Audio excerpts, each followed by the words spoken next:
Introduction. Dominion, The Power of Man, The Suffering of Animals, and The Call to Mercy is a book published in 2002 written by Matthew Scully.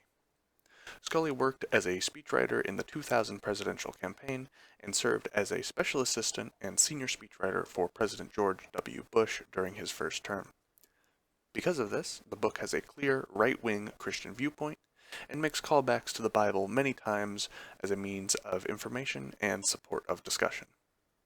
The book covers a variety of topics, all relating to the treatment of animals, from pets to safari hunting and factory farm animals. It discusses controversial topics like whaling, but also tackles American animal welfare laws and how they may or may not be suitable in modern America. Dominion is an eye-opening and powerful read in which the author, Matthew Scully, counters a variety of arguments that attempt to excuse certain actions from being considered animal abuse. From the tone and the arguments Scully presents, we believe that he holds more of a conservative view towards animals, and believes they should not be purposefully used in any way that primarily is for the benefit of humans. It would seem that his argument is for animals to be left untouched and unharmed in any way, which is why solutions such as conservation through hunting seem to be something he feels very strongly against. He believes that we have a moral obligation to view animals for themselves rather than for the benefit or the luxuries we can sacrifice them into being. Through the book, we see him countering everything from religious interpretations to scientific notions of how animals should be treated and what they are capable of feeling. He does so one by one, in an insightful, supported, and incredibly emotionally tugging way. Scully acknowledges that some animals are below us in human society. However, he argues that we should not take advantage of this fact, but rather take the responsibility that comes with being at the top. He encourages the reader to become more mindful, more insightful, and more educated on how we've normalized animal abuse in the variety of forms of it present in our society. To start off, the first point we noticed that the author talked about was that all creatures should be treated the same, humans and other animals alike. In Chapter 1, he explained his opinion by delving into the qualities that all animals possessed: pain, empathy, and hope. All animals experience these things, which brings us to the question of, why do we kill some animals with no question, but love and treat other animals like family? On page 8, he painfully describes elephant calves waking up from nightmares after seeing their mothers being killed, waking up crying and shaking uncontrollably. Another example with elephants he used was one set in Jakarta a few years ago, where a group of 30 elephants waited and kept guard of their two trapped companions for several days, blocking them from humans, even though doing so meant putting themselves at risk.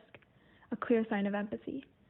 Scully continues his use of pathos as he asks the audience to ask any pet owners if their dogs and cats had dreams when they slept, because that too is a sign of emotion, of hope. He concludes his point by saying that humans don't often think about other animals as their equal, which has ultimately led to the poor treatment of some animals in our society. The second takeaway that our group recognized in this book was that the welfare of certain species is not looked at as importantly compared to that of pets. The author specifically talks about this in Chapter 1 on page 28, saying, "It is always easy to stir up indignation in defense of dolphins and elephants and ill-treated dogs. Most everybody likes them. In the end, though, there is no avoiding the abater. To use the euphemism of choice, and to do so would be an act of selective abandonment, the very thing I am faulting others for."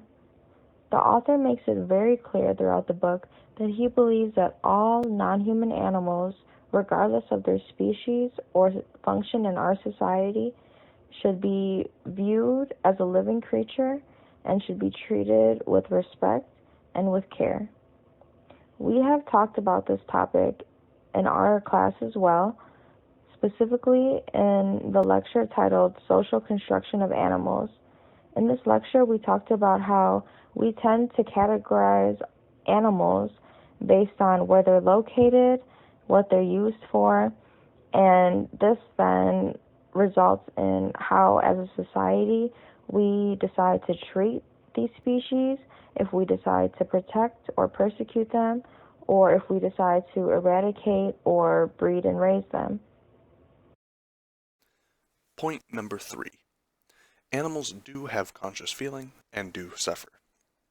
In Chapter 5 of Dominion, entitled The Laws, Scully asks the question, do animals suffer? And if they do, what duties do we bear them? He discusses that in modern America, it is left up for each person to decide this on their own, as the laws of America and throughout the world are inconsistent and unfair. One animal may be covered under cruelty laws, while others may not. He goes into detail making a counter-argument to Mr. Stephen Budiansky's book, If a Lion Could Talk, in which he says animals lack language, and therefore they lack the ability to form concepts. Therefore, they must lack consciousness, and therefore they cannot suffer. He rebuts with the claim that by Mr. Budiansky's language criteria, human infants must also be unconscious, unsuffering beings. He discusses that even as adults, when humans are in grave pain, we don't use language. We groan and moan and cry, just like animals. This example, along with many others throughout the book, showed us that Scully truly believes that animals hurt, feel, and suffer, just like humans. Or rather, maybe, that humans hurt, feel, and suffer, just like animals. In Chapter 4, Scully asserts that whales need economic value in order to survive and in order for anyone to have interest in conservation. The overall theme of the chapter, Riches of the Sea, is a discussion of historical whaling industry and the geopolitical forces that shape the modern whaling industry currently. It is difficult to read the detailed discussion of how these mammals are hunted and the killing methods. In particular, his interview with a Norwegian whaler who proudly announces he has killed 1,550 whales thus far is deeply disturbing. The whaler refers to the animals as stupid as part of his justification for killing them. He also asserts that they have no rights and they exist to be consumed by humans. Scully then talks about Japan and Norway, but Japan in particular, as countries that consume whale meat as a delicacy. He also talks about how Japan in particular uses political influence against tiny island nations so that they will vote with Japan on continued killing of whales. The International Whaling Commission, or IWC, gives each country, no matter how tiny, one vote. Japan then coerces these tiny islands to vote with them. As a result, 6 small islands have equal votes to 6 massive, populous countries. The methods used by the Japanese to herd, trap, and systematically kill whales has the appearance of a marine factory farm. In Chapter 6, titled Deliver Me from My Necessities, Matthew Scully takes the audience into the world of factory farming of pigs.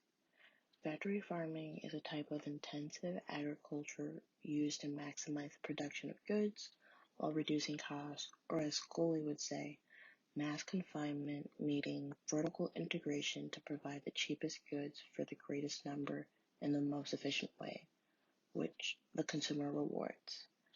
Scully visits North Carolina, where one of the largest factory farming companies, Smithfield Foods, is located. He takes a deep look into the practices of the company as well as its subsidiaries' practices. Overall, Scully understands that the practices such as farrow to finish and the mass grouping of animals is vital for the production of meat products. However, he does sympathize for these animals. He sarcastically states that their suffering does not come from Smithfield, but from the consumer, the economy, the competition, and pretty much everything and everyone except the company laying the burden on these animals.